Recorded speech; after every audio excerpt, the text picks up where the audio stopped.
Welcome to the Pursuit of Growth show, where we hold candid conversations with fascinating individuals from all walks of life to learn about their passions, successes, failures, lessons learned, and how they apply personal growth to their lives. We'll end the conversation with key takeaways that we can all implement to better ourselves and the lives of those around us.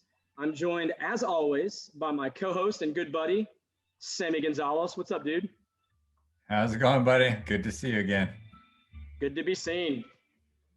All right, guys. Well, I just want to point out a fact here that we have two special guests with us today. Two guys that have really helped make the Pursuit of Growth what it is. And those two special guests today are Bryant Hargrove and the One-Eyed Deer. Oh, and then we have Ted too. So Ted Brinkley, you're also here as well. And I'll be here. Yeah, so Ted is Greg's older brother, and both he and Brian are two of our closest friends, and they've played really those key roles in helping us launch Live TPG LLC, which is the company that hosts the Pursuit of Growth show that you're watching now, the Pursuit of Growth book, the podcast, the everything. So we're truly indebted to both of y'all. And that's the reason why we have this show today with a very special 4-person panel together. So, Greg, I think we want to open this up to some roundtable discussions. And I think we've got a little festivities going on to celebrate the end of this crazy, crazy year. I think everyone brought a favorite beverage of theirs too, right? Let's see. Ted, what do you have? I got some Whistle Pig rye whiskey. Nice. All right, B-Rye, what you have? I got a nice brew of just straight black coffee, maybe a hint of rye whiskey within it. You know, it's all good. Yeah, you got to sweeten it somehow. What about you, Greg? Sammy, I'm drinking 19 Crimes wine, brought to you by the one and only Snoop D-O-double-G. Shizzle. Yeah. That's nice. I've decided tonight's a little bit of a whiskey night. So I don't do this often, but a little whiskey and Diet Coke mix there. Nice. So Greg, take it away, man. Yeah, well, as you can tell, we thought it would be a lot of fun to grab a few drinks and really just discuss the year 2020 and how it has affected our lives. This COVID-19 global pandemic has caused, without a doubt, probably the biggest lifestyle disruption in our lifetimes, and it's forced us to change so many aspects of how we live each and every single day. And so I thought we could start out by really just talking about how this year has affected each of us. And let's start the conversation really with looking at the struggles and the different challenges that we each faced. And Brian, I'm actually going to turn to you first. And so, no one saw a global pandemic, starting in March of this year. And we're now finding ourselves in December. So we've had literally 9 months of this chaos. That's really been a global challenge. And so for you personally, share just a few of the things that maybe you struggled with, or maybe some of the challenges that faced you either personally or professionally. Right. I have a little bit of all that, and some of it may be interrelated with what most people experience, with kind of a sense of isolation and just not being able to connect with people like we used to be able to, giving your friends a hug, or your family member or whoever. And so that sense of, separation or isolation, loneliness in a way, we try to circumvent that with happy hours, virtual happy hours and that kind of stuff, but it just doesn't feel the same. It doesn't have the same effect as what we see when we see people in person. And then personally, part of my business moving into this year was all financial investing and that sort of thing. And obviously, February, March timeframe, the market took just this huge hit, lost 30-40% of the market value, depending on the stocks you were in. And so personally, it took, a financial hit for me as well. And then on top of that, I was actually trying to launch a new business related to financial investing and that kind of thing. So it created a huge hurdle for me in the sense of trying to launch something May this year in a downturn economy, so to speak, and a pandemic going on. And I'm wanting to sell people, software and education on how to do investing when they don't have a spare change. It was just a very all of those together were kind of all the challenges that I had experienced. And, some of those were, interrelated with other people. I mean, everybody kind of felt the isolation and separation from people, but some of the financial things I think were kind of unique to me is what I experienced personally. Yeah. What about you, Ted? Yeah, it was kind of like you said, it was a very surprising change that hit all of us, and we went from, you know, running full steam ahead as we had lived life for as long as we knew to a major shift, change, pivot. And I got to admit, personally, I really struggled with that over the first 2 months because everyone came home. My wife lost her job. It was a part-time job, but still, she came home with the kids, and we needed to totally, I've got a 5 and a 3-year-old, so that was a little bit better to work with than some people that had elementary school kids and high school kids, and what that meant for that challenge. But we still had the kid challenge at home 100% of the time. We didn't leave. We didn't go anywhere, and so a lot of family friction there the first couple of months, and just dealing with just trying to make a lot of different changes seem like on a daily basis. Never had experienced that much change at one time in my entire life, and kind of struggled at first with dealing with that, and then professionally, I work as a project manager. That was actually a good thing because my business had a business continuity plan, and we enacted it, and we had a firewall test, a VPN firewall test that successfully passed the first couple of days after we went home, and excuse me, and we were able to take our entire workforce of about 2,000 people virtual in about 2 days, and we took everybody offline. And the good thing is I'd worked virtually before, so professionally, thank goodness that wasn't as much of a challenge as a personal life, because I think if both of them would have come crashing down, I might not have done very well at all. But yeah, that kind of in a nutshell is how it started for me. Yeah. Well, Sammy, I know from our previous conversations, you had just started a new job when Yeah. this pandemic hit. So talk a little bit about how you were affected professionally, and of course, from a personal standpoint as well. Yeah, that's the thing is, very similar to what the guy said is that I started my new role. I think it was right at the beginning of March. And then I was there for about a week and a half, almost 2 weeks, and then was told to go home. So, and then, we weren't sure like what was going to happen. And so it's like starting a brand new company, you got your nice t-shirt, your nice new shirt on, you're going to work your first day, first week, you're like just learning where the bathroom is and, people's names and what they do. And then all of a sudden it's like, go home. And at the time we were not set up for online or remote work really, because we're a small ad agency. And so, we use Slack and all those kind of communication channels, but one of my major roles was to be able to be out and about with the public and making connections and doing all that kind of stuff. And I think that was probably one of the biggest challenges, because I like to live my life running downhill on roller skates on ice. Like I just kind of move fast. I like to do a lot of things. Amy. Yeah, and it kind of can come crashing down when you're told you can't go anywhere, right? So that was the thing is, I think the biggest challenge for me, it might have been,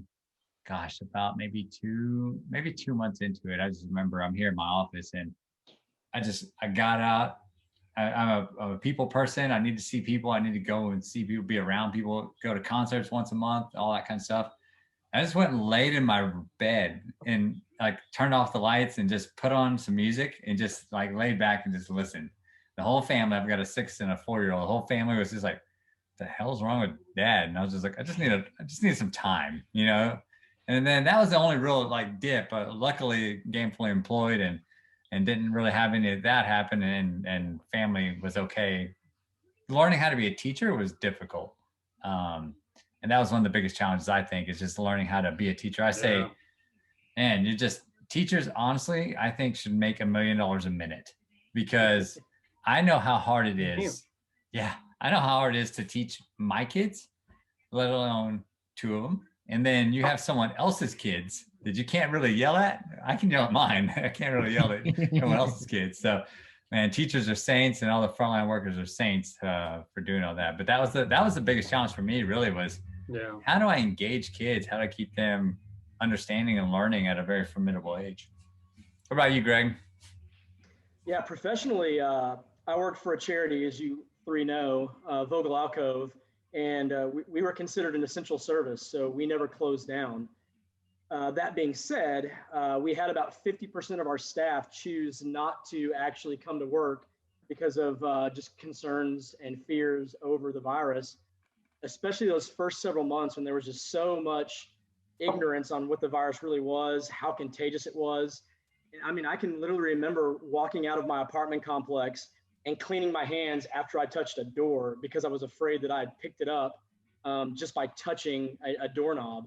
And there was just rampant fear. And so going into work every day was a big challenge, and learning how to interact and learning how to be safe and still be able to provide our services to the homeless children and homeless families that we serve. But I also think that was, for me, being able to go into work every day provided me a little bit more of those relationships to be able to see more people in person, because Brian and I are in a little bit similar boat where we're single and we live alone. And so echoing what Brian said, far and away from a personal side, that was my biggest challenge, was losing just face-to-face relationships and being able to see people. Yeah. And I really feel like, as a really stunning and attractive guy, that I have a part of my mission is just to be able to be around other people and just make their lives better. Is that why you hang out with me presence. all the time? Yeah. Yeah. And not being able to fulfill that need for society, caused a little guilt on my part. Yeah. But, in all honesty, that was a huge challenge to be in an apartment complex and not being able to see anyone and just coming home every day and just kind of being a shut-in. And so, kind of like Brian mentioned, trying to access Zoom happy hours or just phone calls with people, talking with people. Yeah. And so it was a big challenge. You raised a good point there, and I didn't mean to cut you off there, but I think you're the only one here that lives in an apartment. So what was it like in like an apartment building full of people that typically you've got people left and right coming and going all the time? What was the scene like whenever you were like, you would walk out and see someone else? Yeah, for all the common areas, whether it was like the gym, the pool, the lobby areas where there's sofas and areas that people can congregate, all those areas were closed down. So they really did their best, the apartment complex, to minimize the ability for people to gather together. But you would pass people in the hallway. But most importantly, I think the elevators and the stairwells were probably the areas where most people would be together. And so, we all wore masks, and actually we continue to do so. And there were plenty of times where, the elevator door would open on one floor, and there might be a person, 2, 3 people in the elevator, and the person that was at the floor waiting to get in would stop and say, "No, you guys go ahead and go down. I'll wait for the next one." But what was shocking to me is it never seemed like a big challenge where I live. And I think that's because so many people just spent so much time inside that you really didn't see many people just coming and going. And it was noticeable that, people really were distancing and people really were isolating. It was like nothing I've ever seen. Well, that brings up a good point. So we've talked a lot about our challenges that we faced, and, 2020, gave us numerous opportunities that we faced and a lot of opportunities for growth. So I want to transition to a little bit more about the kind of the wins, successes, the things we're proud of for this year, because, there's always the other side of the coin. And I'd love to hear some of those stories, examples, and some of those big wins or whatever it was, improvements that you made. So Ted, let's start with you. Oh, you bet. Yeah, I think from ours, with 2 young kids like you have, Sammy, and I really give a lot of credit to my wife, because she kind of took her teaching ability. She's actually, changed her career to be a counselor, but when we adopted both of our children as infants, she threw herself into mother and teacher, and she really took off as teacher this year. And we kind of found a stride. Like I said, the first couple months were rough because we just weren't hitting the stride. Everybody was thrown off and a little frustrated, a little upset, maybe a little anger there. All the little things you had to work through, but you got to get over quickly so you can continue to overcome those challenges. You've got to have a good attitude. So, but also you got to have somebody that's willing to roll up their sleeves and do a new job or do take a different approach. And my wife did an amazing job with that, kept the kids away from me. I mean, we built a routine out where I worked and I stayed in my room, and I would come out for lunch, and it got a little more fluid as things went along, and we found a rhythm and a balance. But she did an amazing job with the kids, like you said, Sammy. I didn't have to teach, so I could focus on work all day long. We really had separation of duties. She lost the job, we lost some income, we had to adjust there, make some budget adjustments. We did that, and we stayed, very disciplined in that area, which I thought was great. Communication got a lot better after the first 2 months. Our relationship really improved this year, better than it has in a long time. We were forced to deal with some things relationally, and then business wise, you had to be very clear and concise. And I think I really worked on communication. Just some things I kind of took for granted when I saw people face to face. I'm very casual approach to my management style in IT project management, and I kind of had to learn to make that work in a virtual world, and really kind of shore some things up on how my management style worked. And at the end of the day, we brought a project home. We were already set on this pace before COVID hit, but in the middle of COVID, we took a project that was basically supposed to be 6 months long, and we delivered it in 3 months, and we had it in at the end of May. June 1st, we went live with it. And basically, if you looked at the timeline, we asked our deployment manager, who could tell us what the actual how much code we did, how much code we implemented from a kind of a technical perspective. He goes, well, I'll just break it down to this way: what we did in 3 months, normally that package was the size of a 6-month project. So wow. He gave us that deal. Awesome. So we were very proud of that. Yeah, I remember that. I remember that day. You were pretty pumped about that. I think we had a call that night or something like that. So that's awesome, man. That's good. I would say it all goes back to project management. So big one there for you. So Brian, you talked a little bit about your launching a new business and in that financial planning world. And I know that before, I mean, you were so integral in helping us start everything here, the website and all that kind of stuff. But talk a little bit about your challenges, or talk a little bit about your successes that you had, because you've already kind of outlined some of the challenges that you had. Right. Yeah. So this year, I guess personally and in the sense business wise, both. It was really about me setting a proper vision for what I really thought 2020 was going to be able to hold for me, right? And starting a new company, setting a vision for that company, but then putting in some tangible goals behind that vision, and then setting tasks to, hey, I need to make this task happen, and then the next task happen, and this task happen, and then that'll help me achieve this goal, right? And so it was just simple vision, goal, task based, just go after it, grind it through, get it done, and day in, day out, doing that a little bit in isolation, running part of the company by myself. I'm having some freelance here and there, but primarily doing a lot of the stuff by myself, and just being able to produce a product, get it to market, get it to be able to where it's sold, and then with very low level of amount of marketing to get some sort of traction in sales throughout this year. And I've had, a moderate level of success for where we're at in the company.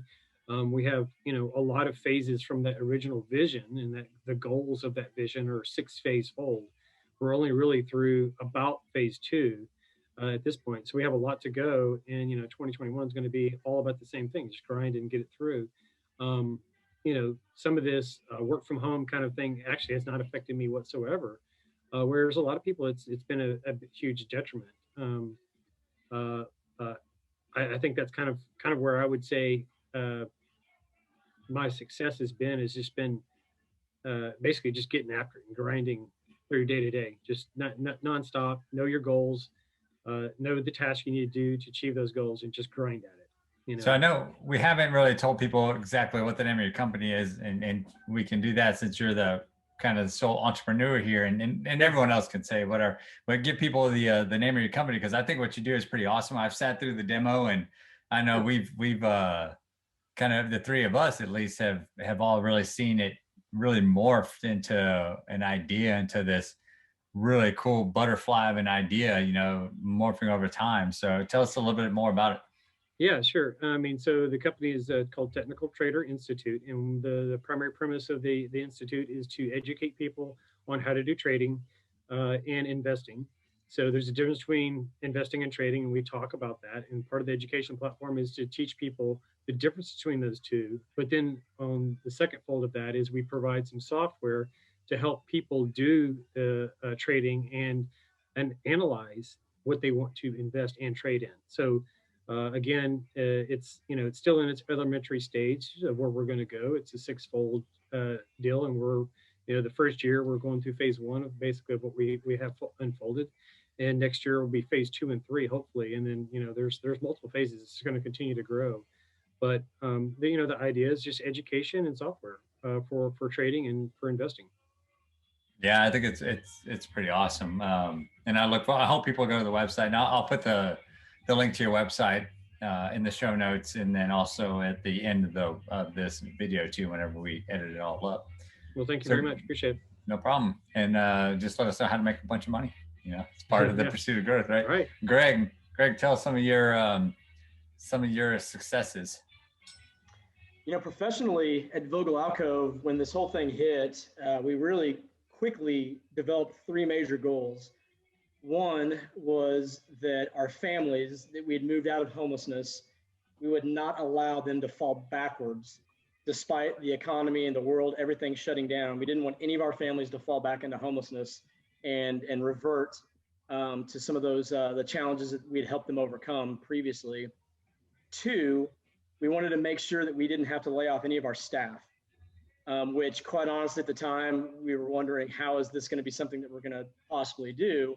That all relayed on goal number 3, which was we had to continue to raise money and we had to hit our financial goals throughout the year. And I'm so proud that we accomplished all 3. And so we made it through this entire pandemic up until today, and not one of our families fell backwards into homelessness, that we'd moved out of homelessness. And we'd actually moved 9 families from homeless shelters into some type of permanent housing, even during the pandemic. Our staff, we were able to keep everyone employed, so not one person was laid off. And believe it or not, we actually ended our fiscal year in the black, which I cannot believe we accomplished, especially when our big fundraising gala, which typically brings in $1.5 million, was canceled. And we were still able to bring in the revenue needed because of the generosity of this community and the hard work of our team. So very, very proud of that professionally. From a personal standpoint, I remember talking to my parents maybe a month into the pandemic, and they were very concerned with how I was adjusting and just with everything that was happening around us. And I remember telling them, I said, Mom and Dad, Sammy and I just wrote the book on how to handle something like this and how to be content despite circumstances, despite relationships, despite hardships. And I said, if I'm going to practice what I preach, then this is an opportunity to do that. Love it. And so, for me, I think I really did 2 things, which one I'll preface that I had, as we just talked about, I had a lot of challenges and a lot of fails along the way. But I really, 1, turned to my faith in God for support. And then 2, I probably have read our book more than anybody will ever read our book, to continue to keep myself focused and to keep the pursuit of growth in these key areas of life really first and foremost at the front of what I was doing. And it really did help me to be able to navigate these waters.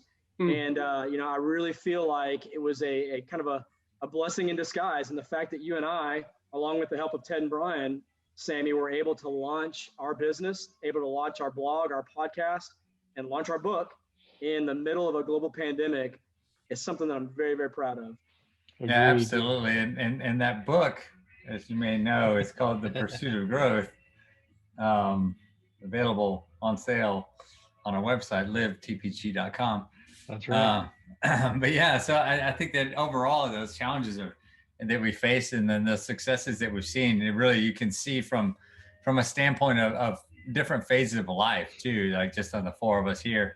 It's pretty unique, pretty interesting, but it's kind of all the same, We're all faced with those. We all overcame. We're all still thriving, and I think it goes back to a testament of the types of people that we surround ourselves with, the types of ways we think, and it's important to keep those personal relationships going too, but then also make sure that you're surrounding yourself with the right types of people. So yeah, I mean, one, I'm especially proud of the three of y'all, because I mean, sitting back here, Brian, from afar, we've seen you really take that business and really blow it up, so much so that, you know, I can't wait to start investing. So I'm just saving up a little bit of coin.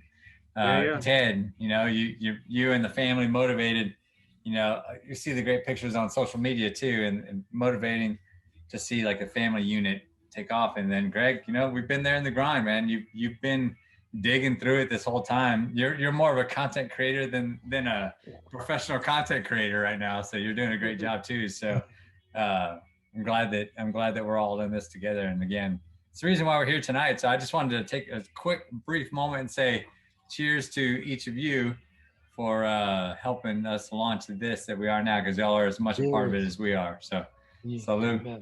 Cheers. Good to be a part of it, Sammy. Cheers. Yes. Great thing to be a part of.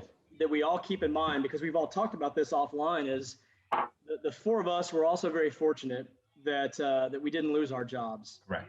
That we didn't find ourselves in circumstances where we're struggling to pay bills and to make ends meet. And we all know that there's a fairly large segment of our population that's really hurting right now. And so we understand that need is out there, and each of us in our own ways, you know, have really been doing little things here and there to be able to support and help others. But, you know, that's going to be something, and we'll talk a little bit more about this later as we look towards 2021 and really what our ideas and thoughts are of the world, our country, our economy, our culture moving forward will look like. But again, just to echo kind of what Sammy said, I think we're all blessed and we all realize that. And, you know, Brian, just to kind of see how you've taken, you know, really started as a passion in terms of investing, and you've turned it into a job, I think is something that as we do another podcast down the road, we'd like to talk to you more about that, because one, it's inspirational. And I think it really gives people a roadmap on, you can take something that you absolutely love, and with work, dedication, and like you talked about earlier, goals and visions, you can really make something happen with it. And so you've put the time and effort into it, which is really incredible. And then Ted, we didn't mention this earlier, but you know, you were also fairly new to the job that you're working today. And it just blew my mind to hear you say that. I think you mentioned 2,000 employees. Is that right? Mm-hmm. That you literally within a handful of days went from, you know, working in office buildings around the DFW Metroplex to working at home, and were able to literally completely transform your business to be able to continue to function and not miss a beat. Yep. And then to have to do that on top of the challenge of a family at home and all just the ins and outs of two little children is just, it's been really impressive for me to see. And again, inspirational. And then that same goes for you, Sammy. And I'm echoing kind of what you mentioned earlier, but I think for me, a big motivator has been watching the people that I'm closest to in life, seeing where they struggle, but then seeing how they overcome those struggles and see how they keep pushing forward really gives me inspiration and motivation. And Sammy has had so many challenges professionally and personally in his life, and he just keeps climbing the mountain, and it's freaking awesome, and I absolutely love it. So again, cheers to all of us. Cheers. To pursue growth through a very, very challenging year. Exactly. Like Rocky said, you know, it's not about how hard you hit. It's about how hard you get hit and keep on moving forward. I thought you just said, hey, you're Adrian. That's how winning is done. That's how winning's done. I was going to leave that That's for right. I love it. Well, you know, speaking of Rocky, you know, that kind of, you know, brings us into a little bit of entertainment discussion. And so 2020 caused an incredible disruption in several industries that are a big part of our country, our culture, and our lives. That's our service industry, our sports, and of course our entertainment, you know, things like movies and TVs. And then for Sammy and I, well, and not just for Sammy and I, for all four of us, live music and not having concerts to be able to attend.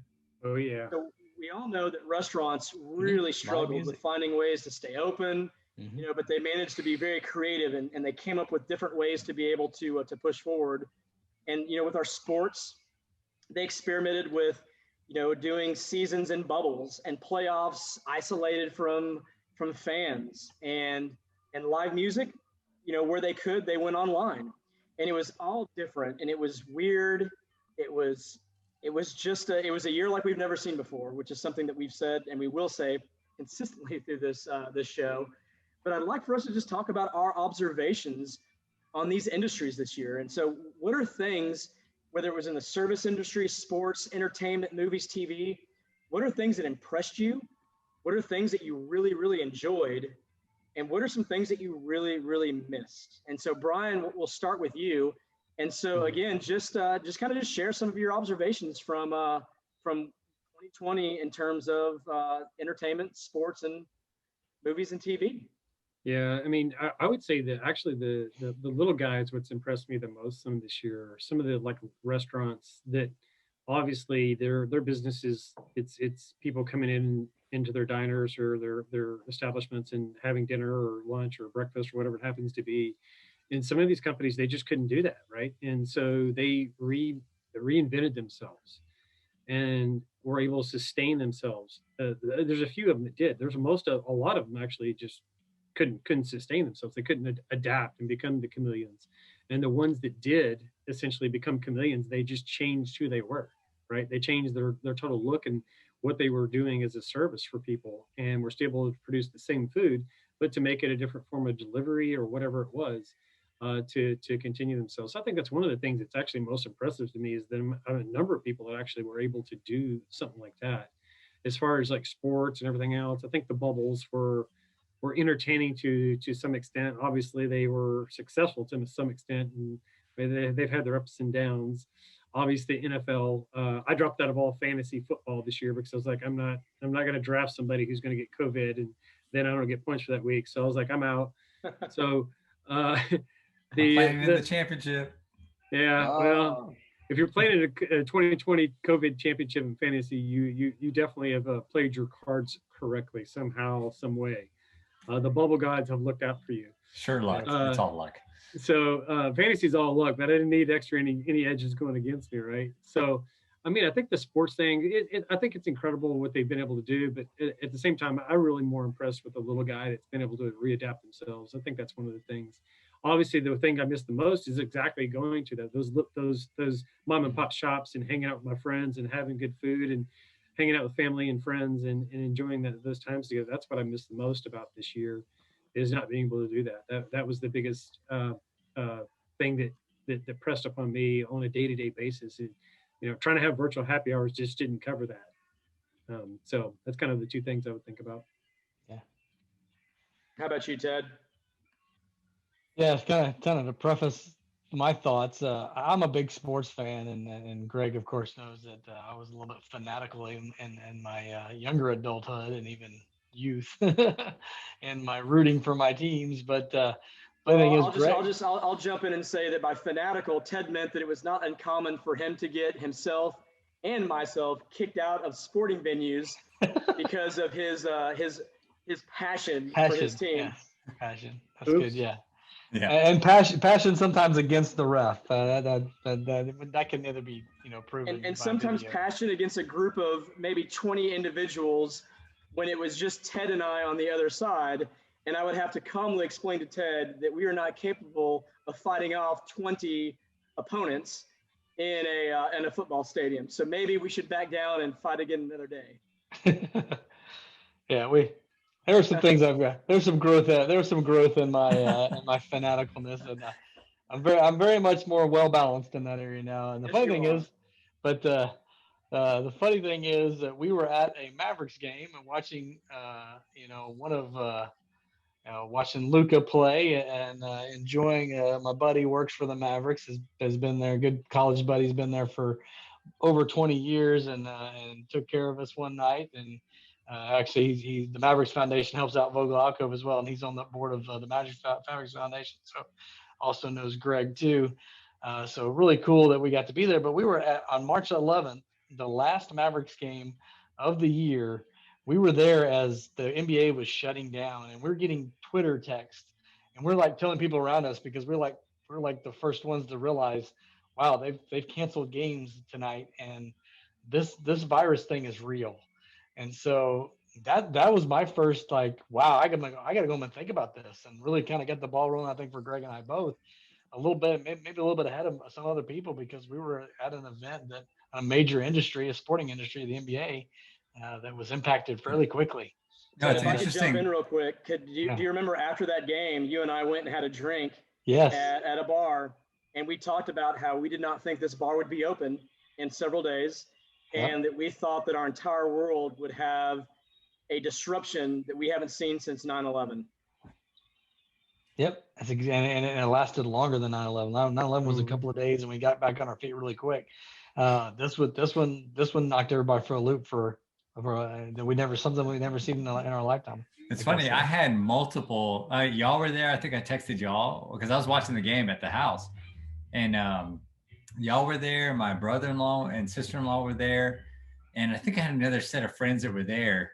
And I just remember like Twitter was blowing up. Mark Cuban, his famous like freaking out, like he was like seeing like everything canceled, and for a minute there, like they canceled all the other games and everything. I was like, oh no! I was like, are they gonna like lock him in the stadium? Like, Are you gonna get out? Yeah, it was how crazy it was, because then it was just dropping like that too. And I remember thinking all that at the same time, because I was like, yeah, it's like, hey, it's the virus, yeah, whatever, that kind of stuff. Think of it as you will. I'm not here to say yes or no or indifferent, whatever. But I just remember thinking the whole time that like it's not real yet to me just yet. And then all of a sudden they started to cancel sporting events. And I'm like, okay, billions of dollars that they're going to forego. And when they canceled March Madness, I was like, whoa, like, wow, like that. Okay, this is real, well.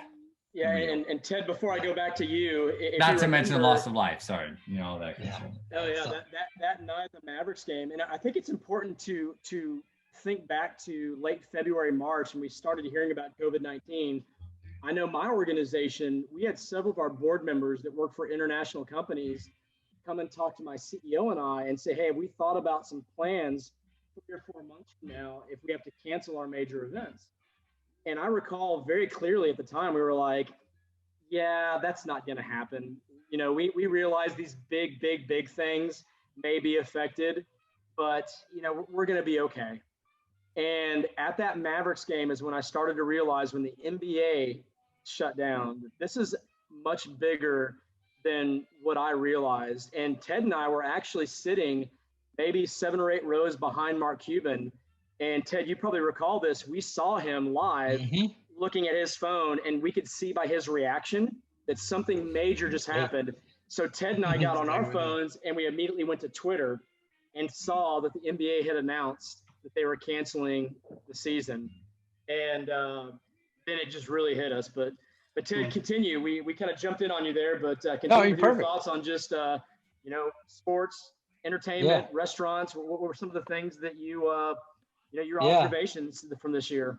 Well, and that was a big one. I mean, as a guy, that my wife gets the concept that guys need to have some guy time, and you need to have some, some blow off some steam time with your buddies. And like Brian said, that stopped. Even though I was married, I didn't get my hangout time. I didn't get my fill of my boys, and got a lot of relationships over a lot of different areas of life over the last 40 something years. And so I really missed that immediately. It shut down, and we all like you said, for the first 2 months was crazy. But as we kind of started coming out of it, it was cool to see the adjustments, like we talked about the challenges and our successes. It was cool to see the NBA kind of go, hey, we're coming back, here's our bubble idea. And wow, that really went well. And it was kind of cool, and it started giving you hope. And when you started seeing those things, that hope, that really was big, I think, for me. And it was good to see the pivots. And a big word for 2020 was pivot.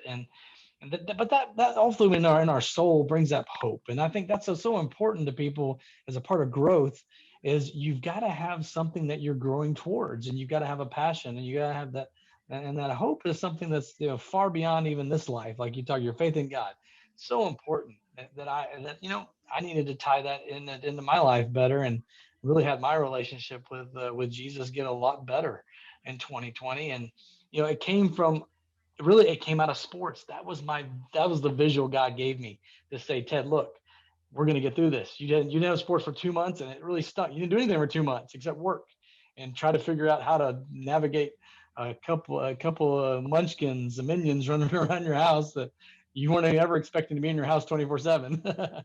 You know, you need the ebb and flow that we got all used to, and you know, everything stopped, but then it started again, and we started getting back out, and you know, we didn't get to go to sporting events live, but it was a lot of neat things that the adjustments, we got to experience a lot of cool, you know, maybe once in a lifetime things that we're never going to see again as things kind of go back to a new normal. Yeah, Sammy, what about you? What are your thoughts? I think the biggest thing, like I mentioned earlier, was just that impact of, for me, you know, that live music kind of thing was a big one. And then obviously seeing my family and I are really close, and we really haven't been able to spend a lot of time together. You know, extended family, sisters and family. So that was the biggest challenge, especially with young ones and seeing their grandparents and everything like that. So that was huge, you know, the changing of everyday life. As a matter of fact, I even thought about this, and I was thinking about when this all kind of started. We were on this pace. I was reflecting back of like, we were on this pace of like pretty much a routine. And it was also, and I'm someone that craves a lot of variety. And my thing was, I was like, I had to have a sit down talk with my family of like, we have to do something different than just going out to eat together, right? Because that was like the thing. Like, go out to eat and then hang out and then leave. Go out to eat, hang out and leave. It's like, number one, it's like, it's just unhealthy. Number two, it's like, we're spending all this money. Yada. But I remember like thinking that, and like, man, what I wouldn't give to do that now, right? To have a sit down big family dinner with everyone too. So yeah, that was one of the big things. But also like music, and I was trying to think back about this before our conversation, was it might have been right around my birthday. It might have been January or so that we all went to go see Bob Schneider at Gillies over in Fort Worth. And I think that might have been Billy Bob's. That's what it is. Yeah. Billy Bob's, yeah. Right, yeah. I think that might have been one of the last big shows that I went to. That was definitely the last one. Last one for me. Yeah. It was, man, talk about a fun night. I mean, I think we had a blast, and then and then everything kind of changed. So for me, live music equates to a lot of aspects of my life, and I still Vivid Seats or Seating or something still owes Greg and I a substantial amount of money, because we were supposed to go see the Rolling Stones, and then they obviously got canceled, and I haven't seen a refund yet. So I'm going to put that down in my notes to check on them. But yeah, so that was one of the biggest things. But like Brian had mentioned, the restaurant industry, watching these small mom and pops. I'm not a chain restaurant kind of guy. And so I loved seeing how these little mom and pop shops, actually, because my industry, we're in the food and beverage advertising space. I've seen a lot of these little mom and pop shops really pivot, and they're actually starting to do really well because they're not worried about like seating inside. They're doing more delivery. The ones that were set up for it, you know, they're able to really continue to serve others and sell their food. So yeah, it was crazy, man. Like, but again, sports, music, to just family gatherings and everything, so crazy. And luckily we have technology now, because think about this, had we done this in the early 80s, like, boy, would we be faxing each other? Like, you know, it's like, it'd be a little bit crazier. So kind of blessed that we're able to do this right now during this time too, at least, you know. Exactly. So with that, like, let's, you know, we've had some pretty serious talks. I want to liven up the mood just a little bit. I don't know if anyone can hear. I've got Christmas music playing in the background. I've got deer in the background. We've got a couple of drinks flowing too. But one of the things that's really, I think we've spent a lot of time. Oh, Joe Boo need refill. That is sad time. can we have refill breaks? Go Yeah, refill real if quick. you got a refill, get a refill. Yeah. I don't edit these Yeah, I podcasts. can't leave the podcast. No, You can sure you leave. We can can. talk amongst ourselves. Trust me, Okay. we're Just good get at my it. whistle pig. It's okay. It won't take me long. Go ahead. Yeah, come right back. And then Greg and I, trust me, we're good Well, at talking amongst ourselves. Well, I'll say this while we're going away. A couple things that Yeah. inspired me in terms of restaurants, sports, and entertainment. One, there was a bar that was located just across the street from where I live in Uptown Dallas. And when everything shut down and they were able to do drinks to go, they took it to a new level. And I say drinks to go, they could do drink and food to go. Well, restaurants and bars have a lot of household items that, if you recall, in February, March, and April, we had a hard time getting things like toilet paper, disinfectants, paper towels. That's right. So they put a huge sign that said, "We sell toilet paper, disinfectant, paper towels." So quite honestly, when I would go to the grocery store, I could not buy those items. They were gone. So I bought those essential items from my neighborhood bar. And every time I would go, I would get a cocktail kit to go that I could bring back home and make at my house. Beautiful. And I thought that was such a, we talk about pivot, and a lot of people talk about like pivot's that word that we're tired of hearing.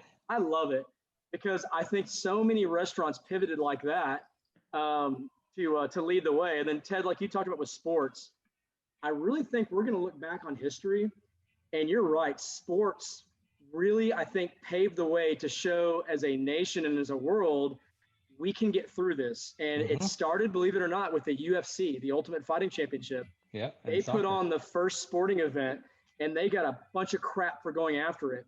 And a lot of their fighters tested positive for the virus and couldn't fight on the card, but they still made it happen. And then the NBA, the NHL followed. And soccer internationally did. And I think you're right, Ted. That gave the world, businesses, people something to say, look, we can figure out a way to get through this. Gotta have hope. And then I got to give some props in terms of live music, and or I shouldn't say live music, but just music in general. So we know so many bands, went online and did concerts and did collaborations, which was cool. But there's a band that the members are all in their 60s now, and that band is AC/DC. And they came out with an album about a month ago in November that most music industry experts will say that it's their best album in their last 30 or 40 years. And when that album came out, it popped up on my Spotify, and I was leaving work, and I was like, okay, well, I'm going to check out this new single that they released. And I turned it on, and I felt like a 16-year-old kid that just got his driver's license. And I rolled my windows down. I cranked that thing up as loud as I could. And I literally didn't drive straight home. I took the long way on the interstate so I could just listen to the album because it was so freaking good. And if that's not inspiration, that a band in their 60s, when most people are in retirement homes, well, that's probably not a good analogy because that's probably not true. But most 60-year-olds on their way aren't making incredible rock and roll albums. If that's not something to be inspired by, I don't know what is. So, Greg, you know what? AC/DC for making 2020 kick ass. You know what they say is that it's a long way to the top if you want to rock and roll. Man, true. You know what? Well, AC/DC quote there for you. AC/DC quote right there. Can't beat that. No doubt about it. I love it. Did we refill it? So, Brian, what did you refill with? More coffee and whiskey. All right, Ted. Or is it really more whiskey and coffee, Brian? The ratio is not important. It's not important enough. As long as there's lots of whiskey in there. No, I did another what's called that's a shot. That maybe more like a Ted pour, which is a little bit more than a shot, but a little more whistle pig. Am I the only one that's not drinking whiskey right now? I think so. Sammy's really drinking whiskey. Hold on a second. Talk amongst yourself. And Coke. Yeah. If you look at my glass, it actually, you think I'm drinking Guinness. It's just because it's black. Nice. It's not. It's actually coffee. Don't be deceived. There's a new drink. I've been hearing on the radio, Carajillo. which is like coffee and something. I haven't had it before. It sounds pretty good. Yeah. Some kind of liqueur or something like that. Yeah, I've heard of it too. I've never drank it though. Yeah. Oh, what is? Greg's upgrading. I like liqueurs. There's nothing wrong with that.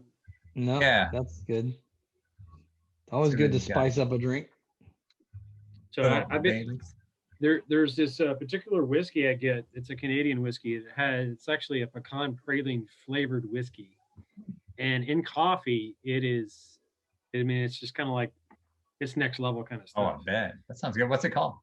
It's like something Canadian Select. It's some weird name, something other.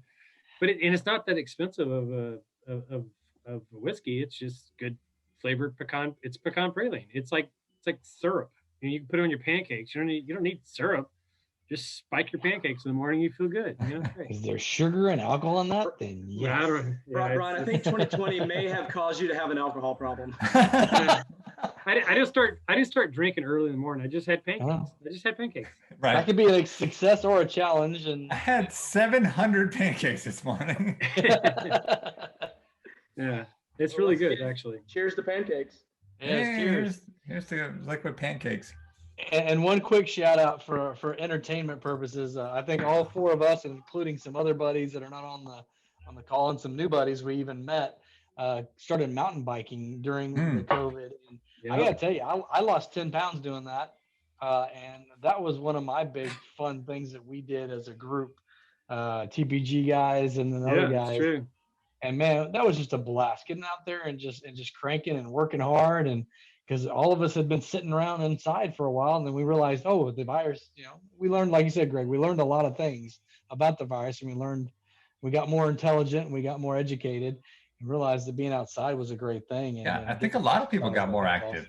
Yeah, I'm glad you really pointed that out, because that was a lot of people that I think they went one of two ways, right? They either sat down and binged everything they could binge at one time on Netflix, and then they kind of said, okay, now what? It's like, well, let me turn to a more of an active lifestyle, which, and it's been about almost 2 months now, because COVID hit our household with my oldest daughter having it, and then bout of sickness around the house too. So I haven't really been out on the bike in at least, about a month, but man, only a month and a half. But we were there every weekend, socially distant, doing our responsible things, and we were out there through August. Yeah, I mean, I think I still have a scar. Yeah, there it is. I can see it falling over the handlebars, but yeah, man, some trails are unforgiving. Yeah, that's one thing that I learned, because I bought a bike about a year before COVID hit, but I had only ridden it on pavement. I hadn't actually gone to an off-road trail. And I know Sammy and then Ted and Brian, we all went out, and I guess this is probably maybe a couple months into COVID, and rode our first trail together along with David Fleck. And we're shortly joined by our buddies Aaron and JD. And it blew my mind with how rugged, tough, and extreme mountain bike riding is. It really is an adventure sport. I really, in my mind, I didn't realize how dangerous, how thrilling, and ultimately how it really compares to a roller coaster in many cases. And it's a freaking blast. And I was so impressed with our crew. And, there are some people on our team that were more conservative, like myself. And then there was people like Sammy and David that were freaking jumping off, 10-foot drops. You get these scars, baby. And scarring up their bodies, right? But man, it really was one of, I think, my favorite things from 2020 was mountain biking. So I'd love for us maybe to go around, just do a quick discussion on what, what it meant to you and what you got out of it. So maybe Ted, we'll start with you, since you kind of brought it up. You mentioned your weight loss, but talk a little bit more about that, and then maybe some other items that you kind of took away from mountain bike riding this year. Yeah, I don't know if we're going to try to keep this PG, but I became a pretty fat F there for a little bit, because when I get depressed and had struggle with some things, I tend to go right to eating, and I got a little portly, but more than just the weight loss, it was the challenge of getting out there and being athletic and doing the things I loved. I don't love sports just because I watch them. I love sports because I participate in them, and I always have participated in them all my life. And things change as you get in your 40s, late 40s especially, and you've got to adapt. And mountain biking is a sport that you can do into your 60s if you do them in a conservative manner. And so it's kind of cool to see that, and then the equipment you can buy and the upgrades you can do. I've got an old 25-year-old bike that I had to get a new front suspension fork on it, because basically everybody, they call it a hardtail because you don't have a suspension in the back. But I joked with everybody, for the first couple of months I was riding a hard tail and a hard front. Right. I was riding an old Huffy that had no suspension because my suspension was done. And so I was like, man, I'm beating the heck out of myself out here. I got to get some help. And I got that fork on there, and boy, that made that ride a lot better. But it was just fun. It was fun from a challenging perspective, but in an aspect of, just like you said, getting back out with our buddies and having FaceTime with you guys, that was huge. And that really did help restore the soul a little bit too. What about you, Brian? Yeah, I mean, I really enjoyed the difference in the cardiovascular training essentially that I was trying to do, because I was doing trail running with my dog, which I was going every other day, every third day, 2 to 4 miles, and was pretty conditioned at doing that. But then I get out there and I get on a trail, and go after it, and it seems like actually it puts another gear literally and figuratively in me, because maybe it's because I'm with you guys or whatever, something's pushing me to go a little bit harder, push a little harder, drive a little harder, go a little faster. Because number one, it's fun, but two, it's a conditioning. It's both of those things. And so it's like, it was incredibly fun to have the camaraderie and all that kind of stuff, to actually be on the bike, whether I'm with anybody else or not, right? And then you add the physical conditioning aspect to it. It was just like a threefold win. It was awesome. It was one of the best things we did in 2020 as a group of friends and guys, to build each other up and make each other stronger, both emotionally and physically. It's awesome. Yeah, big time. That's a really good point. I'm really glad we're on this topic, because two major takeaways that I took from that is that, it's very similar to Ted. Like I'm very competitive, and especially in the sports of nature. But what I loved seeing was, like, one, challenging myself, because it was difficult. I'm an avid runner. I run at least 3 times a week. And that was a new level of conditioning that I wasn't accustomed to, like Brian had mentioned. But I think my friend, or our friend, which I will shout out, the MTB TBD crew on Facebook. Mm-hmm. But our friend Aaron, who's a triathlete, mentioned something that really resonated with me each time. So essentially, all of us have different comfort levels. We have different skill sets. Some of us may ride more than others, that kind of stuff too. But he said something about, basically like grabbing and putting something in your cookie jar every time. So one of the things that I focused on was, like, I would really push myself, sometimes to the detriment of losing one of my lives. I think I've got 9 lives, and I think I lost 2 on the trails at least this year.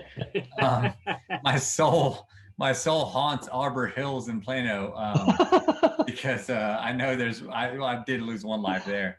There's video evidence of it, but but I remember, like, we all tried something, like, even Greg's a pretty conservative rider, but Greg, there's even things that you did, that you were like, you got it, you did it, like, and that's what Aaron's whole point was, like, every time you go out there, try to add something new to your cookie jar, and that was always fun, whether it be a new speed record, whether it be trying some new crazy drop or jump or whatever it may be.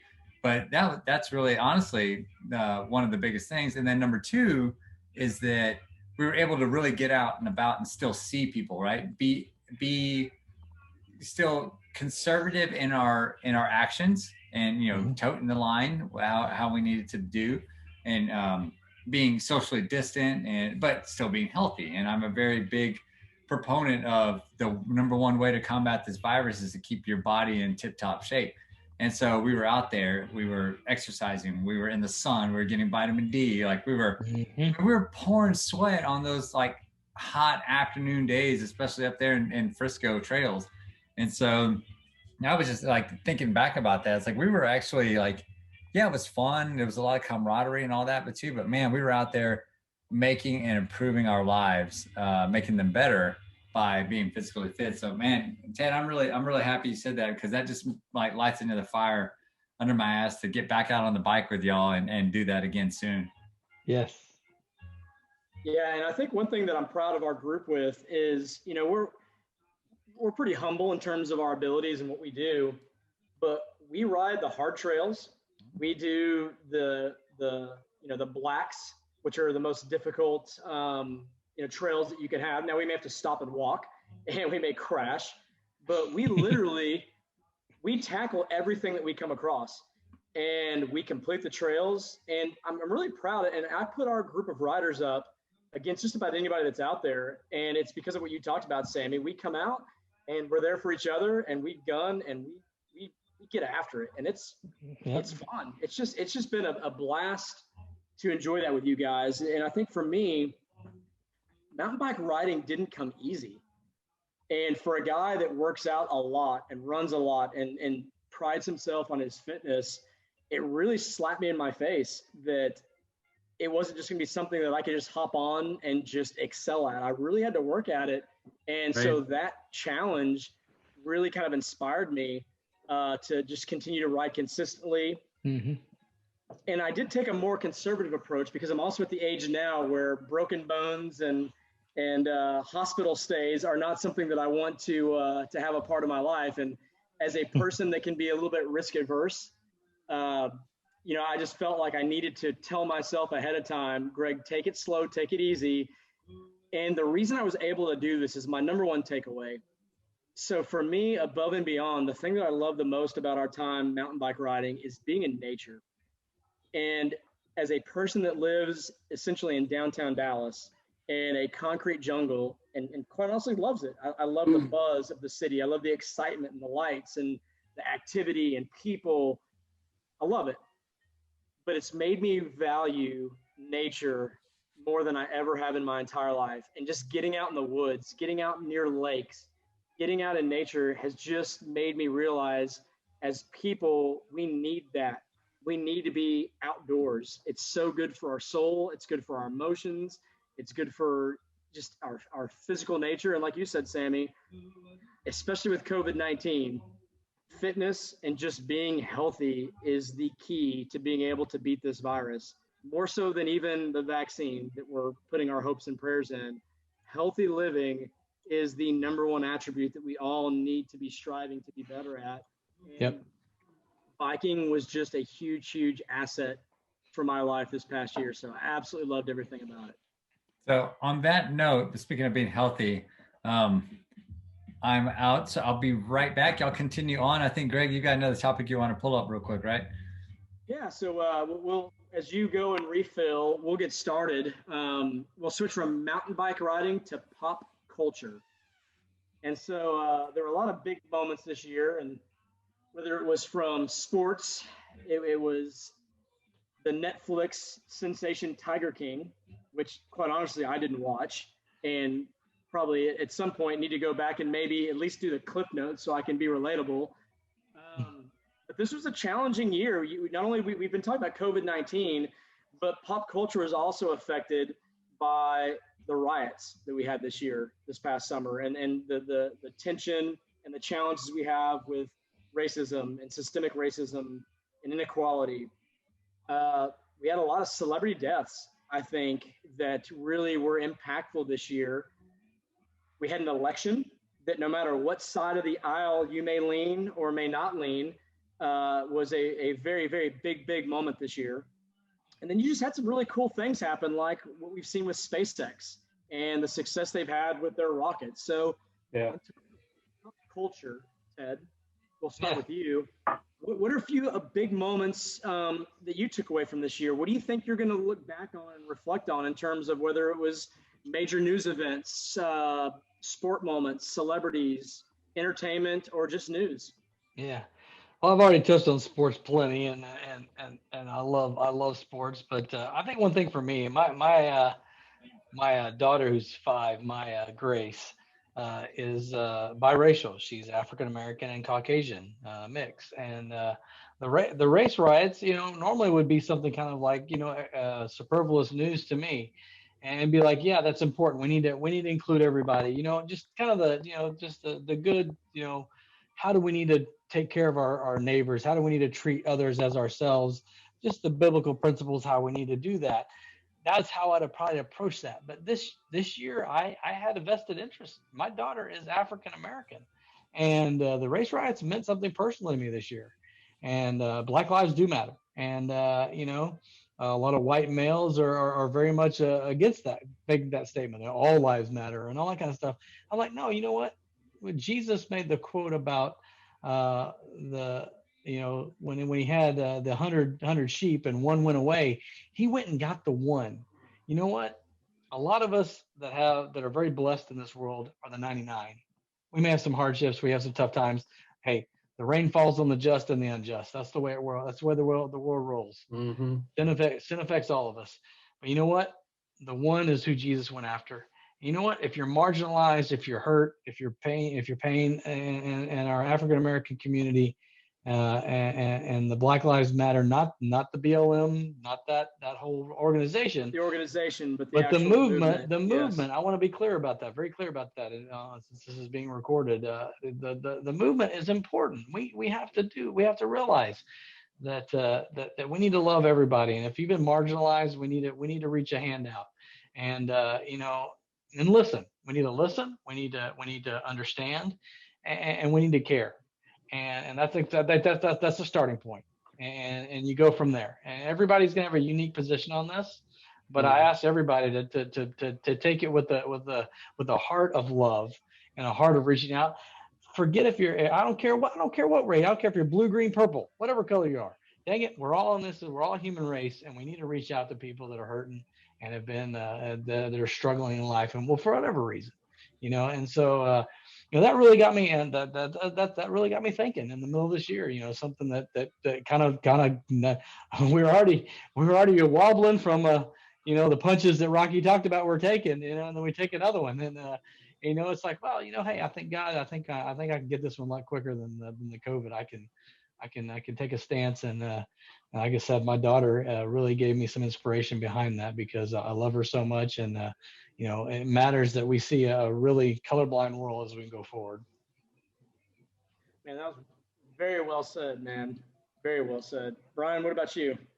Yeah, I'll have to agree with everything that Ted just said on that matter. It's just, it definitely had a couple moments this year where we had to do some, inner reflection on our viewpoints and what we think is true and what's not true, and how can we help others that are in need, and how can we lend, even if it's just an ear, to listen to somebody who is in pain or suffering from whatever it happens to be, and just having that empathy. I think if 2020 would be summarized in one good word, is that I think all of us have learned to understand what empathy really means.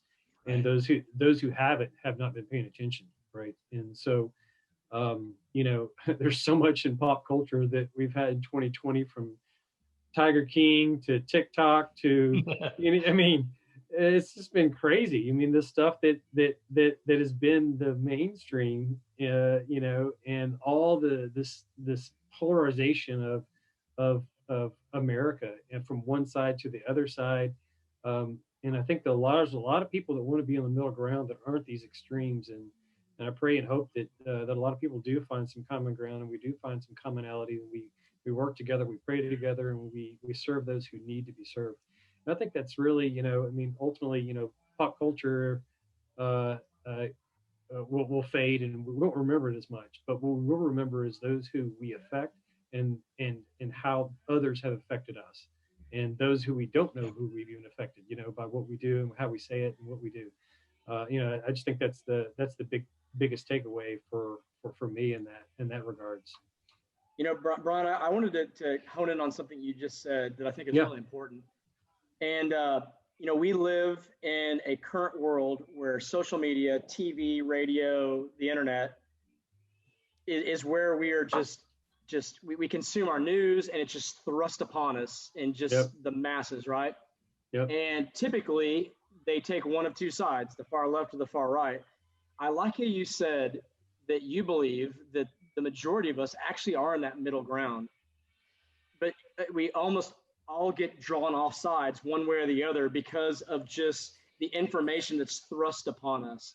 And I think, I hope and I pray that a takeaway that we'll all eventually come to is that that's not the truth. The truth is that the majority of us are in the middle. And even those of us that are on the fringe, they're not always on the fringe in every single issue, every single matter all the time. We're more, Exactly.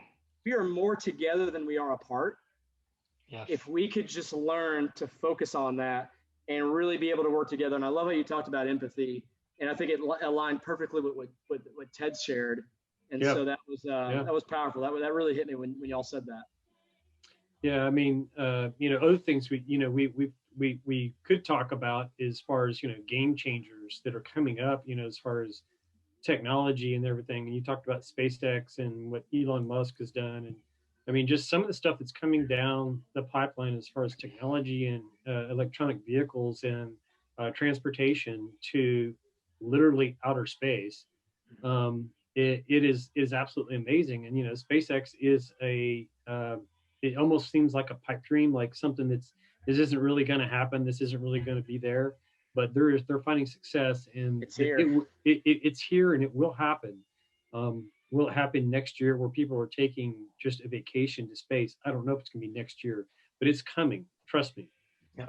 It's there. There's a lot of money behind it. There's as far as investing, there's multiple companies I can tell you about right now that you can go invest in. They're the ones creating the parts for these things, and they're going to take off just like the rest of those other companies that are actually doing it, like SpaceX. Well, I know that the advancement in quantum mechanics and artificial intelligence is just off the chart, that these things are happening. But we're going to get, Brian, shortly to our predictions for the upcoming year. And so you'll have to hold some of those back. But wait. Well, yeah, we'll have to slow you down for a second. But let's go to Sammy. So, Sammy, what are your thoughts? What were your big takeaways from this year in terms of pop culture? Pop culture or news? Yeah, pop culture, news, that kind of stuff. I think at the very beginning of all this, I was never really a big TV person anyway. Like, I just hadn't watched a lot of TV, and I found myself kind of glued to like the TV because that was the mainstream of information that I was finding for the most current available news and up to date information outside of Twitter. Whatever is how I use Twitter. But I think from a pop culture standpoint, seeing so many people complaining about the fact that they ran out of things to watch on TV, I was like, wow. I was like, I guess you can, run out of things that you're really interested in. But Brian, I actually took a note right when Brian mentioned it about Tiger King, because I think that was like the breakout sensation, right? I never watcght it. Crazy. Yeah, I didn't either. The reason I never watched it, actually, somebody spoiled it for me because they literally told me the plot in about a 5-minute rampage of tirade of like what's happening on the show. So I kind of got it all. So that was a little spoiled for me. But I think it was from a pop culture standpoint. I'm going to go back to the musicians and the artists. I'm a part of a group called Creative Mornings. It's a global organization in which we get together once a month and have conversations about big topics such as death, what was the last one that we had? Oh gosh, I'm forgetting all the different topics, but they're pretty big topics. And then you have a guest speaker that comes on, and they foster creativity. And you don't have to be in the creative field like I am. You can be anybody. But we had a lot of connection around that. But pop culture, it seems that like there's this undertone that I've seen throughout the variety of people that the groups that I've kind of been connecting with, is that there is that undertone of help across the board, number one. So from a pop culture standpoint, I think that people found out that like, one, it's hard to produce good quality content because now we're seeing like some of these weird shows like started to kind of pop up, like Tiger King all of a sudden was like a smash hit. Who knows if it would have been without it. But then like all of a sudden we get back to the essence of creativity in pop culture. And it's like, artists are making new things, telling different stories. Songwriters are writing about a different time in their life. People are making movies now. Talk about an industry that was impacted too. They were shut down from production, right? So all of a sudden, like you had these more independent filmmakers that can make things faster and more nimble and agile and figuring out ways to produce whole movies. So from a pop culture standpoint, for me, it was really an eye opening of like, it kind of level set the whole field from a creative aspect. On sports, I was very sad to say that my Houston Astros just couldn't get it done this year. We might not have had enough trash cans to bang on, but hey, Yeah, COVID took out a lot of trash cans. You ain't cheating, you ain't trying, right? That's what I'm saying. I can't hear you, all the ringing in my ears from our other championship. But so that's on the sports thing. But Brian touched on something that I'm really passionate about, and that's technology exploration, and the fact is that like the future isn't here. The future isn't coming. The future just happened. Like we are starting to iterate at this pace that's so fast, and we're doing other things. And I can't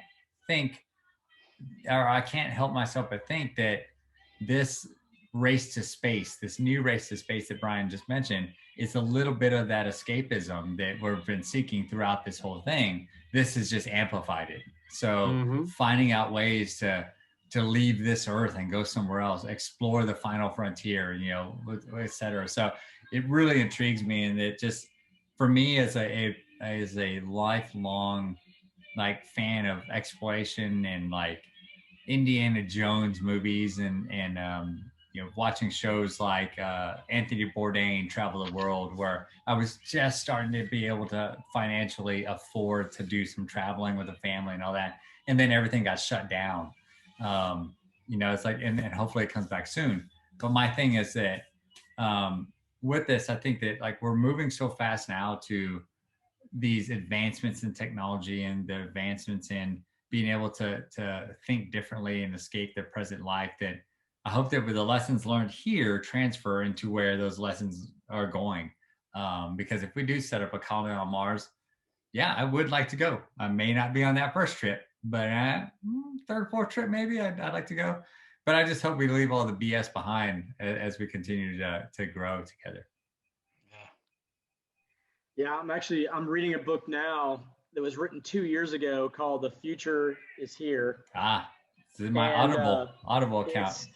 It's incredible. And without going into a long rant, it just talks about a lot of the technologies we talk about that are coming are actually already here. We're really just waiting for the infrastructure to catch up. So we talk about flying cars. They're going to happen. There will be a time in our lifetimes where you will have to have a special permit to be able to drive yourself, because cars will either be automated or you'll be flying in the air in air taxis. Elon Musk's company is actually developing rockets that potentially we could leave Texas at noon and go have lunch in Europe and then come back for our afternoon business meeting. We have the ability to do these things, and what's almost scary is at the pace that our technology is increasing to allow us to continue to do more and more and more. And so where that's going to go, what the detriment might be, I don't know, but it's just fascinating to see how quickly we're changing and evolving and moving. And so for me, this year has been fascinating just to watch, despite the challenges we've had in our economy and the challenges that our business has had. A lot of our innovation has continued to excel.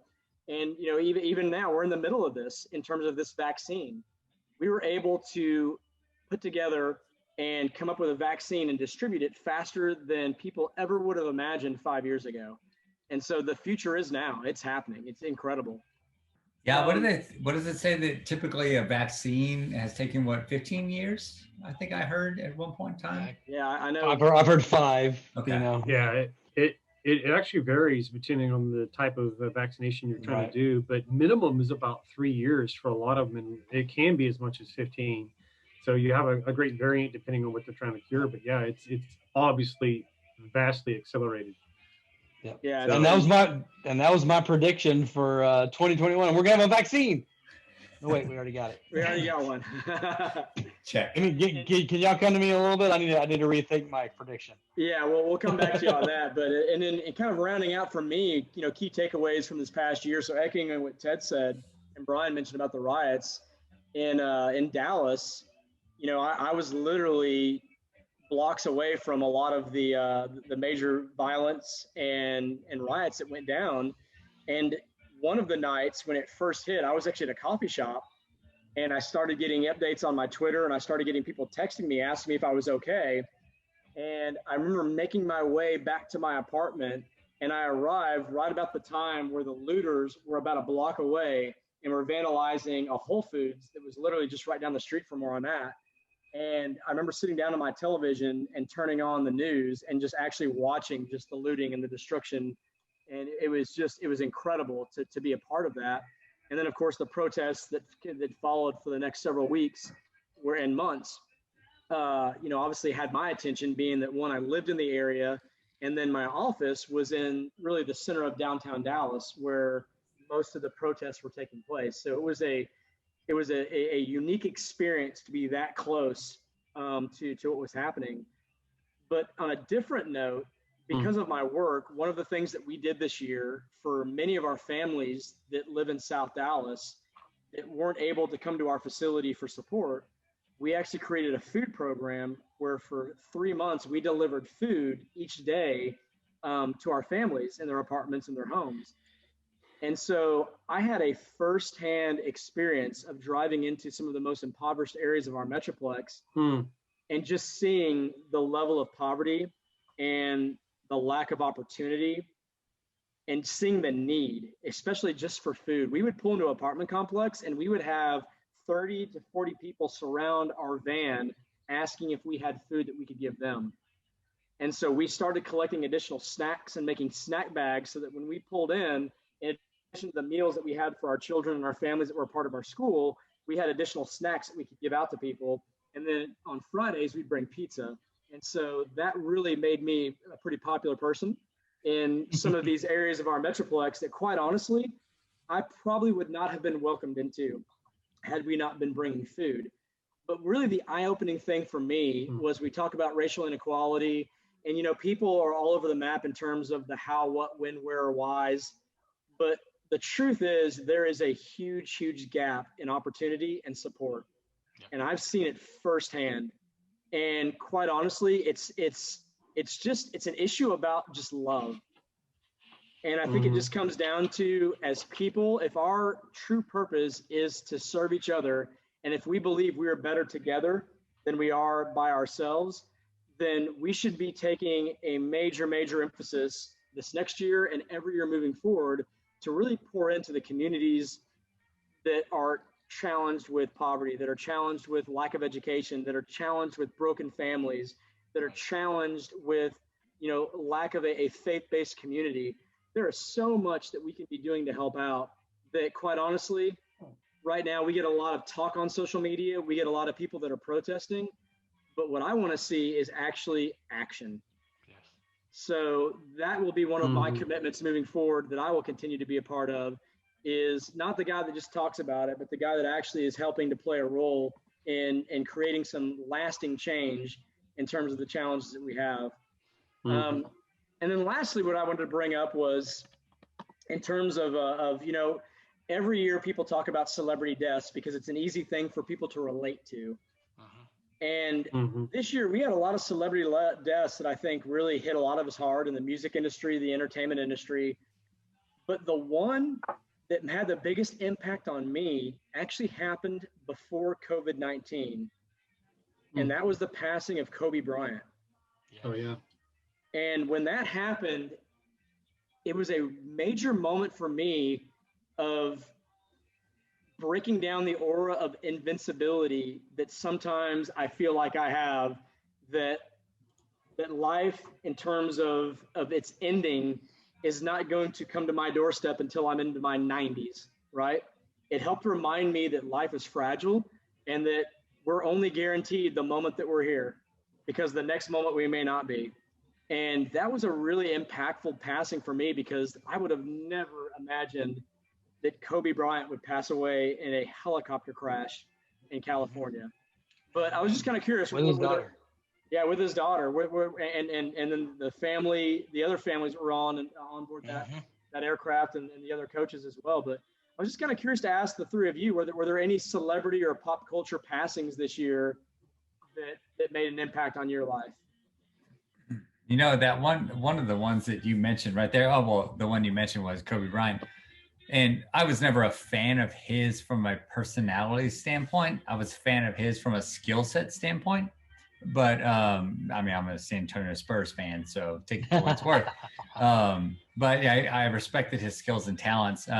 But the thing that actually made me break down and actually shed tears was the fact that as a dad of two daughters that are young, I thought about this, and it makes me even like kind of emotional thinking about it right now, is that when the moment was happening as they were going down, I thought about that. It's like, what would I have done with one of my daughters, you know, be it my firstborn, secondborn, and like, what would I have said? Like, I don't think I would have said anything. I think I would have just squeezed on tight and just maybe a little kiss on the forehead and just kind of rode it out. But I mean, it pains me to even think about right now the feeling he must have had, because I'm sure nothing else in the entire world mattered but what she was feeling at that moment. So I hope that he was able to go out in her arms or her in his arms, and without a care in the world, just like, I'm here with you right now. And so that one really impacted me from that level of standpoint of that. So when I see the memorials to Kobe, and you know, all in all, that's what I think about. But on a lighter note, I'm trying to think of a little bit more. I don't remember off the top of my head a lot of the other celebrities that had passed away that really impacted me. Greg, do you have, or does anyone else have a story about one recently? Because I failed to look up the celebrity. I mean, it sounds terrible now when I just talk about it, but the celebrity death list of this year. It sounds terrible to talk. Hey, let's talk about celebrity deaths. Yeah. Well, for me, I think it's more about celebrity honor, maybe. And again, it's we know that there's so many people that we've lost this year that we don't know their names, and they were equally as important as anybody that has been on this earth. That goes without saying. But in terms of people that affected me in my life, I think the biggest one outside of the Kobe Bryant shock was Jerry Jeff Walker, who is a country musician that I've been a fan of since I was in high school, and was a big part of my college experience.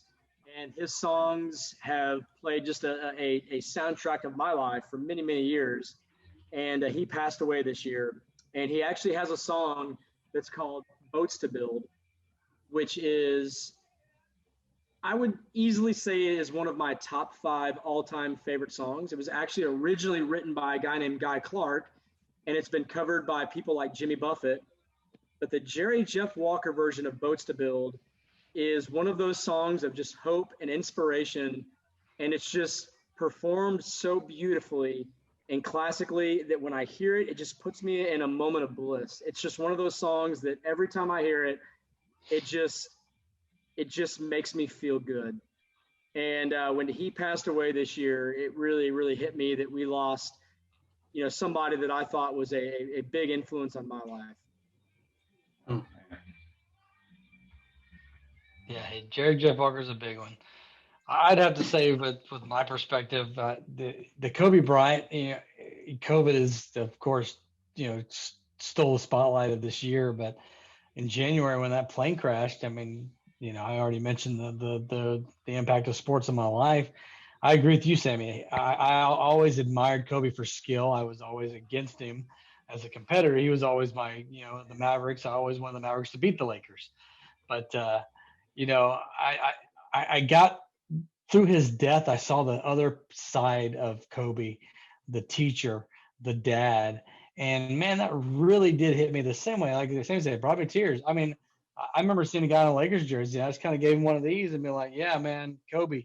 And I was like, yeah, it kind of felt like the racial reconciliation before it even happened. Before it really happened for the year. For me, it kind of was like, man, this is something I think can really help in that area. Even in January, I was thinking that. And I told my dad, I told Dad, Greg, I said, this Kobe thing hit me a lot harder than I thought it would. And I think it's because I'm a dad, because of dad of a daughter. I'm just crushed right now because of this. And, but I think I love the impact that this can have on people to really, the girl dad, the hashtag girl dad was the first thing of 2020 that came out that kind of gets blown away. I know Sammy posted, I posted, I've got a boy too, but my firstborn, my oldest is a girl. And so, I was a girl dad to start with, that's all I knew at first. And, man, it really is touching. And what you said, Sammy, I don't want to say any more because you really said it all there. And the Kobe impact was huge for me. And there have been other celebrity impacts, and COVID has taken away some celebrities as well. And COVID has taken away some people that some friends. COVID at first was something that we were scared of, and then also it got personal. And that's really hard when that happened. And just to honor everyone that's impacted by COVID or just impacted by loss this year, effective. That's just, we really want to really give honor to people that are struggling through that. Nice. How about you, Brian? Man, I tell you what, you guys have pretty much said it all when it comes to Kobe, and I can't really say much more than that. And just agree with everything that's been said there. But I'll tell you, there's a couple of other people that kind of had some sort of impact in my life or were meaningful to me. One of them was Alex Trebek, and his passing. Just think of his legacy of what he had done on hosting that show for so many years, and how many times I just, that show, he defined that show, and that was one of them. Another one is Sean Connery. That was one of those that I'm just like, oh man, the good ones are going. And he was 90, right. So and then another guy that was pretty old that really is not necessarily unexpected was Charlie Pride, a guy that was kind of legendary in his own rights in music and the history he's provided within that whole realm of country music. And then another one that was huge for me was Eddie. Eddie Van Halen going down. Yeah. And I would say those five are my top five most impactful. That this just had something with me. There's unfortunately there's literally 100 more that I could talk about. You've got maybe weren't as close to me as impactful, but those five in particular: Kobe, Sean Connery, Alex Trebek, Charlie Pride, and then Eddie. Those are the most impactful to me. Yeah, and then you throw in Chadwick Boseman. Yeah. And just the impact that he made, I think, was just incredible. And I really think that he was one of the best young actors of our generation. And he's performed and played everyone from Jackie Robinson to James Brown to, of course, Black Panther. And that movie, I really do think, is going to be looked back upon in history as a groundbreaking movie. And so much of that movie was his performance, which is absolutely incredible. And so what a tragic passing that was for certain. Yeah. And the fact that he just continued to give and in his industry and to his philanthropy and everything he believed in all the way to the end. He was a true inspiration for how he lived his life and lived it to the fullest all the way to the end. Yeah, it's like Brian said, there's so many people from Supreme Court justices to just people in our everyday life that we've lost this year that it's a big deal. But As we finally end 2020, and a lot of people, the kind of the running joke is, 2020 was this terrible year that we want to move past. I really hope that we look at 2020. Sure, it's a challenging year, but as we talked about at the beginning of this show, that it was a year also of opportunity, and where there's trials, that it presents us with the abilities to grow, and it presents us with the abilities to be better and to pivot and to adjust. And I really hope that we look at 2020 not as a terrible year, but a year that really allowed us to innovate. And so I guess only time will tell. But in terms of time, we are on the precipice of moving into 2021. And so as we end our conversation this evening, let's talk about our predictions of what we envision the next 12 months hold in store for us. What major news events do you think will occur in the next 12 months? And then for each and every one of us, I'd like you to share one bold or crazy prediction for 2021 that you think no one will see coming. So let's go ahead and start with Brian. We're going to put you on the spot first. Nice. All right. Have at it. Have at it. All right. So, man, there's so much that's going to happen in 2021, and I think it's going to be the biggest pivot that we've seen a lot from this past year. Obviously, 2020 was defined by separation and division of the United States in a lot of different ways, right? But I do think we're going to have some unification, and I think that may surprise a few people. But I think along with that, I really do feel like COVID is going to go away. It's not going to be the forefront. It's not going to be headline news anymore. The vaccinations, there's multiple facets of that, and the treatments for that are getting better and better. It sounds dismal, or it looks dismal in a way if you look at it right now. But my bold prediction would be by mid next year, say June, July of 2021, COVID will be not necessarily an afterthought, but it won't be a thing to be worried about. We will not be wearing masks into public anymore. So that's kind of, if I want to go out on a limb, that'd probably be my boldest prediction. I give it a 6 months, we'll see where it goes. But I really do feel like that there's going to be some transition with that. I also do feel like parts of our country are going to come back together a little more than they have been in the last 2 years. So, who's going to win the Super Bowl? I think it's going to be a repeat. KC. I think the Chiefs, huh? Chief. Yeah. The chess. Great Google. I don't know, man. That I'll save my comments on that, but I have a sleeper team that people might not be thinking about. Well, I already put my money on the Chiefs, so you better go the other way. Right. The Dallas Cowboys. There you go. So Ted, continue. What are your thoughts for 2021? And then what's your bold prediction? Bold predictions: Cowboys win the Super Bowl. How crazy would that be? That would be the craziest thing in the world in 2021. I think Jesus would probably come right after that, because we'd be like, what could top this? Well, that. So yeah, that would seriously be my crazy prediction. But I like where Brian went with that. I like the concept of the COVID. It really has. I almost sound like an old guy. The COVID. I would like to see that we take a lot of the good and the improvement that we have the overcomings that we've done over the challenges, and we implement those, and we see that we can overcome challenges. We see that we can come together. I would like to see that in 2021. I don't know that I have a lot of predictions of what really could happen, but that would be my hope, to see that we would really start loving one another and really start caring for each other, continue carrying each other's burdens, continue reaching out to people.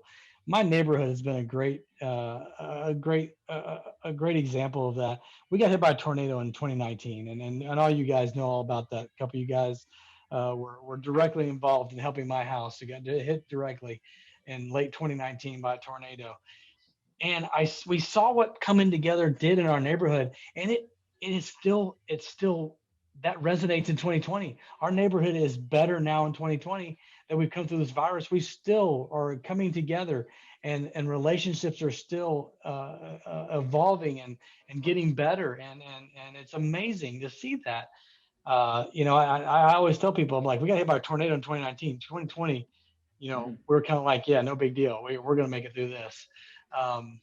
But I would love to see the fact that we would all continue to move towards unity, like Brian said, and see that would come about in 2021. So, Ted, do you think that unity will be sparked by the fact that we will learn that we are not alone in the universe, and that aliens are here and they make themselves present, and we realize that we're not alone in this universe? Hey, you know what? God's a big God. If He wants to have other folks in other areas, we're finite. He's infinite. So I totally can see that happening. So you heard it here first. Ted is predicting that we will have an alien encounter in 2021. I thought the Cowboys was a reach. What about you, Sammy? Actually, they might not be too far apart in probability. Good point. All right, so I've been taking some notes here, and you guys, I've really enjoyed this conversation. It gave me a lot of time when I wasn't talking to just sit back and listen and think, and y'all gave me a lot of good thoughts to ponder, so I appreciate all of that. I want to recap a couple of things real quick that we had talked about, but the fact that Tiger King was a hit show shows you that I'm in the creative world. Let's get these creative juices flowing, right? My big bold prediction is something actually that Greg kind of said earlier. As I think that I believe and I hope that we are going to return to a semblance of more centrist thinking, whereas there is no polarization anymore, where it's no longer like the extremist on one side, the extremist on the other, because I think the less vocal majority that's just kind of there, which is in the middle, is going to kind of rear our heads back and say, what the hell are we doing? Like, think about what we just went through. And what I think it's going to come in the matter of is that when we finally get a chance to start to reacclimate to, having the vaccine or re-entering of public settings and big spaces and all that we know is coming, that I think that all of us are going to be kind of like finally underneath a rock and lifting out and like getting out from under it. And we're going to be so excited to just be around people, like going to those cheesy networking events, right? For some of us that do those, right? That have eventually kind of become a routine. That like we're gonna be excited to go to a networking event. We're gonna be excited to go to like a company happy hour and see people, interact with people, and do things. That I think that we're all going to like when we start to stray from that commonality again. I think we're all going to, as a collective, we are going to pull each other back and kind of like slap ourselves in the face a little bit, like, hey, remember all that time you spent by yourself? Like you don't want to do that again, right? You don't want to ostracize yourself again. So I think we're going to return to a little bit sense of more loving, caring, appreciation for each other, and being a good steward of humankind and each other as we go. So I know that's a weird, bold prediction. I will say that I'm going to throw it out there. Houston Astros will win the World Series coming up. I do believe that if Dak Prescott is healthy again, and we get a little bit more defensive prowess, I do think that the Dallas Cowboys stand a fantastic shot. And I'm going to go out on a limb, fantastic shot to win the Super Bowl. I'm going to go out on a limb here. I'm a San Antonio Spurs fan, but we have a lot of work to do. But I'm predicting this little Dallas Mavericks team that's a little fun to watch. And it pains me to say it, but I have a feeling they're going to do pretty well. So with all that, with all that being said, I hope that in 2021, again, we thrive and flourish, and we remember who we missed during this time, and that we take the actions that will be needed to check ourselves if we start to stray too far from what we want versus what we remember. And I do think that probably late 2021 into early 2022, we're going to see a boom in not only businesses and financial prowess, but we're also going to see this lightning storm of creativity. I think these people, like the creatives, and I focus a lot on that, creatives in this world have been pent up for a long time, and we thrive amongst other creative people, that you are going to see not only movies, but music, but artists and sculptors. And I think we're going to have this great renaissance of creativity that's just pent up, that's going to make things really interesting from just a creative standpoint. So my bold prediction is a renaissance of art, music, and culture. Nice. Well, since I'm bringing up the rear, I'm going to steal a little bit from each and every one of you, because you actually hit on everything that I was going to talk about. So, Brian, I love your hope and optimism in terms of the COVID-19 vaccine and putting this pandemic to rest by summer. I've read many studies that look at where we could be in terms of a country and the world in 2021.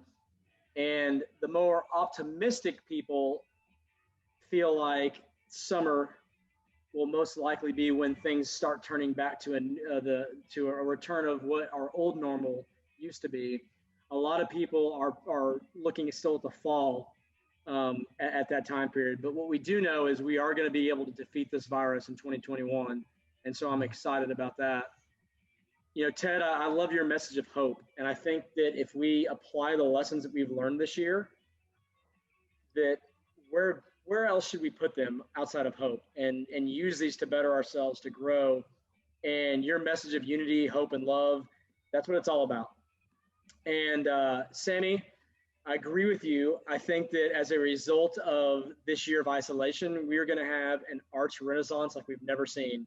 I think we're about to be hit with music, with art, with entertainment, with movies that we haven't seen in a very, very, very long time. And I'm excited to see what people have been working on, these last 9-10 months during this pandemic. And just think, there's going to be movies 3 and 4 years from now that are going to be based in what we're going through today. And I think that's going to be fascinating to watch. Mm-hmm. I also think that we're going to see an increase exponentially in terms of business productivity and technology, really based on that conversation that we had about 10 minutes ago. I think this pandemic showed that despite major challenges, our businesses are nimble, we're adaptable, and our technology has allowed us to do things that 10, 15, 20 years ago we would have never been able to do. And I think the rate of acceleration in terms of where our business and our capitalism is going has a lot of opportunities. And I pray and I hope that it's done for good. And I believe that if done correctly, capitalism, or maybe better said, conscious capitalism, can be utilized to solve a lot of the world's problems. But it's all going to be up to us if it goes in that direction or if it goes towards greed, selfishness, and materialism. And then you have two very, very different polar opposites in terms of what that outcome can be. Mm-hmm. So we shall see. But my big, bold prediction for 2021, and I'm not going to say how, but I'm going to predict that this year we will have our first female president. I believe that Kamala Harris will be president of the United States in 2021. You heard it here first, folks. Okay. All right. Very bold. Very bold. I also predict that the Pursuit of Growth book will have a gangbuster year of sales. So if you have not picked up a copy, please do in 2021. Yes, indeed. And Sammy, if you're interested in where you can pick up a copy of The Pursuit of Growth, you could go to www.livetpg.com and purchase your copy. And you can sign up for our free newsletter where you'll have access to this show weekly, and our blog, 1 Minute Matters. Plus, you can follow us on social media, which will probably be the best thing that you can do as you start your 2021. That is true. I agree. All right, well, let's bring this home. Greg, Ted, Brian, it was a pleasure. It was fun. It was insightful. It was motivational. And I think at the end of all of those terms, it brings me hope to see that y'all are thinking about this. And again, we thank you so much for your time spent in helping us build this. And this is just the start. So for everyone that's listening, these two guys were instrumental, and it was important for us to wrap up 2020 and this year of growth for us by bringing these two guys on. And we strategized on this. So I'm glad that we were able to make this. This episode will air soon. We're looking forward to promoting y'all's businesses and promoting you. And hey, here's 2021 with my empty glass once again. Yes. Empty out 2020. Yeah, pour out 2020, right? That's right. Yeah. So thanks, guys. We appreciate it. I know I do very much. Equipped with the right attitude, life is limitless.